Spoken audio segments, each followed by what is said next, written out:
Dua unit ruko di Jalan Kartini, Penayung, Kota Banda Aceh, Minggu sore terbakar. Saat kebakaran terjadi, ruko yang merupakan tempat usaha kuliner itu dalam kondisi tutup karena pemilik merayakan libur Imlek.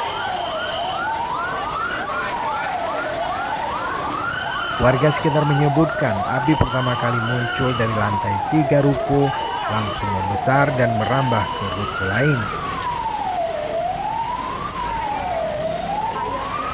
Belum diketahui penyebab kebakaran tersebut.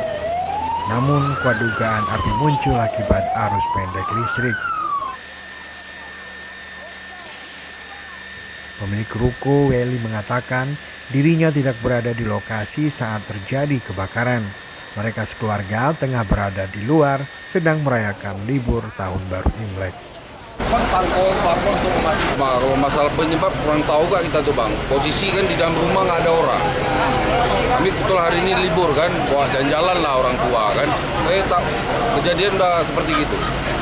Pertama bang tahu dari mana nih bang? Dari warga-warga juga. Nah, Apa bang yang terbakar? di kamar tidur. Berada di kamar tidur. 5 unit armada pemadam kebakaran dikerahkan ke lokasi untuk memadamkan api.